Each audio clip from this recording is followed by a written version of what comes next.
Olá! Hoje a gente vai fundo nas ideias de Viktor Frankl, um psiquiatra que, nas circunstâncias mais extremas que se pode imaginar, descobriu uma filosofia impressionante sobre o que realmente nos move como seres humanos.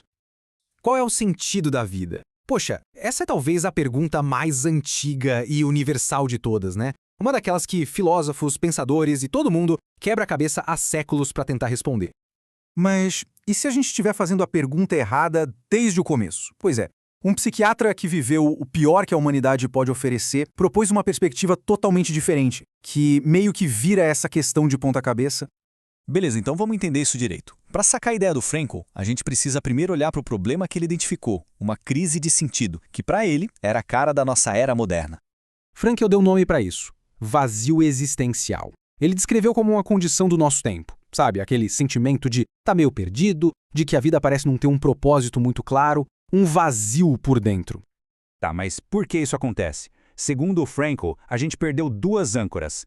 Primeiro, os instintos animais que ditam o que outras criaturas fazem. E segundo, mais recentemente, as tradições, que nos davam um tipo de roteiro para a vida. Sem esses guias, a gente fica meio à deriva, sem saber o que fazer. Agora, vamos voltar no tempo para Viena do início do século XX. Aquele lugar era um verdadeiro caldeirão de ideias sobre o que realmente nos motiva. Antes do Frankl, a psicologia em Viena era dominada por dois gigantes, cada um com sua própria resposta sobre o que move o ser humano. O cenário era basicamente esse. De um lado, Sigmund Freud com a psicanálise dizendo que nosso impulso número 1 é a vontade de prazer. Do outro lado, Alfred Adler, com a psicologia individual, argumentando que o que nos move é a vontade de poder. Só que o Frankl olhava para essas teorias e sentia que faltava algo crucial. Ele achava que elas reduziam as pessoas a máquinas, movidas só por instintos ou por status. Para ele, essa coisificação do ser humano era o pecado original da psicoterapia, porque ignorava a nossa liberdade e o nosso espírito. E é exatamente aí que o Frankl entra como a terceira grande voz de Viena, trazendo uma alternativa muito mais profunda. E veja bem, ele não estava só ajustando as ideias de Freud ou Adler, ele estava propondo um motor completamente diferente, algo que ele via como sendo o mais fundamental de todos. E aqui está a grande virada. Para Frankl, a nossa motivação mais profunda não é a busca por prazer nem por poder, é a vontade de sentido, um desejo que nasce com a gente de encontrar e realizar um propósito na vida. Ele construiu toda uma escola de psicoterapia em volta disso, a logoterapia. O nome vem do grego logos, que significa sentido. É literalmente uma terapia focada em encontrar sentido. E é isso que dá um peso absurdo para a teoria dele. Isso não eram só ideias de um livro. Frankl, que era judeu, viveu e testou sua filosofia na pele, como prisioneiro em 4 campos de concentração. Ele viu em primeira mão o que mantinha as pessoas de pé quando tudo ao redor era desumano. Foi lá que ele teve sua descoberta mais profunda, resumida nesta frase: mesmo na pior situação possível, uma liberdade final sempre permanece. A liberdade de escolher como responder àquilo. Essa liberdade interior, essa escolha de atitude, ninguém pode tirar. Então, como é que a gente acha esse sentido na prática?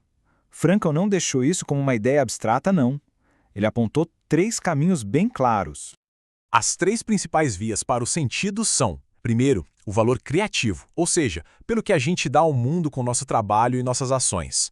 Segundo, o valor experiencial, por aquilo que a gente recebe do mundo, como sentir a beleza ou amar alguém. E o terceiro, talvez o mais profundo, o valor atitudinal, a postura que a gente escolhe ter diante de um sofrimento que não podemos mudar.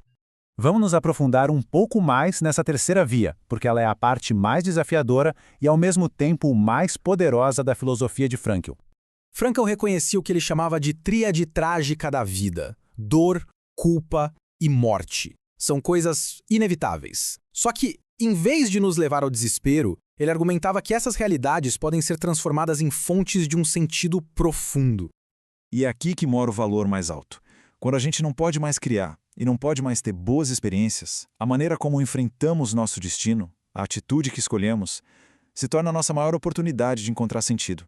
Para ilustrar isso, Frankl contava a história de um médico idoso que estava inconsolável depois da morte da esposa, a quem amava profundamente. A vida dele tinha perdido a cor. Em vez de dar os pêsames, Frankl fez uma pergunta bem simples: O médico pensou um pouco e respondeu que, se ele tivesse morrido primeiro, sua esposa teria sofrido terrivelmente. Franklin então mostrou a ele que, ao sobreviver, ele a tinha poupado dessa dor.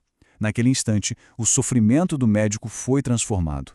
Não era mais um tormento sem sentido, virou um sacrifício com um propósito, um ato de amor. Isso nos leva à sua conclusão mais poderosa. O sofrimento para de ser apenas sofrimento no momento em que ele ganha um sentido. O problema não é a dor em si, é a dor sem um porquê. Quando se encontra um propósito, a natureza do sofrimento se transforma.